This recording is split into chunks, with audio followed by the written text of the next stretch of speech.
The elders, because we could not figure out what was it we were supposed to do. And then they said, where are you looking to find out what you are supposed to do? And we said, Google. Everybody goes to Google. And they said, what you're looking for is not on Google. It's another place. They said, go back to the people, go back to the community, go back to the elders and ask them, what did your grandpa and grandmas tell you about how it was a long time ago? What was that like? Because you take, an elder, if they go back, say they're 80, and they remember their grandpa and grandmas. You're going back in a stretch of time to remember what was it like at one time. And how did they get that? Well, when we went back there, we found out why they told us don't look on Google. Because the information that we had then, we got it from our Mother Earth. Like Horst said, it was some of the teachings. And as we observed nature, and the trees, and the two-leggeds, and the four-leggeds, and the fish, and the salmon, we started to see that there was an intelligence system that was run by natural law, by principles, by laws, there was seasons, cycles. There was a very complex, orderly system was in place. And so as we mimic that system, that's what developed our culture. That's what developed the songs and the ceremonies, because that's how we remembered what those things were. So we know a lot about those two worlds, the seen world and the unseen world. And what we were known for is living in harmony with this world. Everyone knew we lived in harmony. And that harmony was called, like the Nez Perce, that's the Nez Perce way. The Hobis, they have their way. The Ojibwas, he even taught 7 teachings and those trainings. So one time, we had the way, this is the way our communities were during these days. At our root level, we had teachings, culture, language.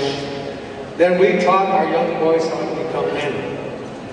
It wasn't an accident. There was no violence. It wasn't an accident that there was that discipline. We showed them how to do that, the ceremonies, how to hunt, trap, everything. Of course, we taught young girls how to become women. And then the women, they were then taught how to become elders.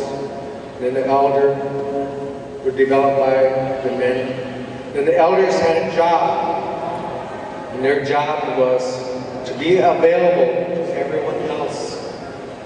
That if we needed questions answered about the teachings and the ceremonies, then we would go to them. That's why we have a council of elders. We don't know when we come to them. They've never been wrong. And in their job then was to make sure this information was available to all of us. During these days, we didn't have domestic violence. We didn't have jails. We were masters at raising children. We knew about the cycle of life and the teachings and what seasons and what to do the puberty ceremonies, the naming ceremonies. We knew all of this. The men knew how to treat women. We knew how to keep families together during these days. Actually, during these days, there was no hell. Can you imagine living in a community where there was no hell? So in the languages I know, you cannot say go to hell, because we never had a word for it, because there wasn't one. It wasn't until later on we were taught about hell, and we've been in hell ever since. But before that, see, it wasn't like that. We had a different view on things. We saw the Creator in everything. We recognized that there was a life force and a spirit in there. We walked in the church. We walked in the beauty. That's how we would describe. We call those entities our relatives. We were related to them because they were all God's creatures. That's how it was. Then something happened to us. Something took us from this to this. Can you imagine? What was it that happened to us? One of the things that started in 1879 was Carlisle. The Department of War was given part of the responsibility to solve the Indian problem, so we became a problem to the government. And so their strategy was that, actually, this is what a lot of people don't know. I have the document. There was a study that was done by Congress two paths. One of the paths they looked at is they wanted to know the cost of extermination. They knew exactly how much money it would take to kill us all off. Do you believe that our government did that?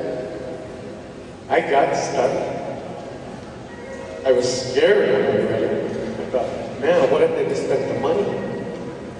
But they also did a study about what it cost for re-education. And it was an economic decision. It was more cost effective to educate us into assimilation than it was for extermination. It would have cost too much. So they did a pilot program at Carlisle, and from this program, it created a model for over 500 schools throughout the United States that started in 1879. So from Carlisle, these schools started to be built in California, Montana, North Dakota, South Dakota, Idaho, Alaska. These schools went all over. They devised a way to take the children away from the communities. And this is what the strategy was. See, they knew that we were teaching our young children the culture. And so you couldn't go in there and do that. So they had to get a way to re-educate the young kids. And so what they did is they created boarding schools and they took the kids away. They took them away from that system that we had. And in this system, the school system, is they took the kids away, they kept them, they had them grow up. And what we got back in the communities from these schools is that when they returned to us, what happened was we got back a system that the culture and the adults started to disappear. When they came back as parents to make babies, they weren't like the original parents. They came back different. And so as that cycle system that we had in place changed, then what we got in return for it is we got sexual abusers. The abuse going on in our communities, our kids were taught in the school of sexual abuse because they were abused. What we got back was, the name of that program in Carlisle was called Kill the Indian, Save the Man. It was a strategy funded by the United States government, by a military officer. And what we got back was sexual abusers. We got back people who were violent because they were treated violently.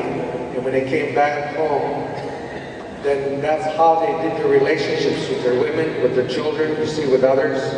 We got back the sexual abusers. One of the things that was mentioned earlier is in that school, one of the things you were not taught was how to love. You weren't shown how to love. If you can imagine, it's hard to imagine what it would be like never to have hugs, never told I love you, never told you I care. As a little kid, when you grew up, then you lose the ability to connect. And so it happened at a widespread level. People not knowing how to connect. You lost that connection, you see. Then this is where, in the boarding school, its job, its design was to take away the healing, not teach spirituality, take it away. Not teach the language, take it away. A punishment system evolved, and kids that spoke the language. I was doing a training up in Minneapolis not too long ago, and there was a young girl in maybe in her early 20s. She was telling a story. Her parents were alcoholics, the grandma was raising her. And she was telling a story how she came home one day and she was so excited. And she ran in the kitchen where Grandma was. She said, Grandma, I learned a new word. Grandma said, what's that? And she spoke a word of Ojibwe. And she said her grandma turned around and she come and she grabbed her and she just slapped her really hard across the face. She said her grandma was very kind, she'd never ever hit her. Slapped her across the face and she said, don't you ever speak that word in here again. Never. She said it just scared the heck out of her. So that was never spoken about before. So as a talking stick went around in a circle, Grandma was there. You know, she's older. A lot of wrinkles on her face. You know, somebody always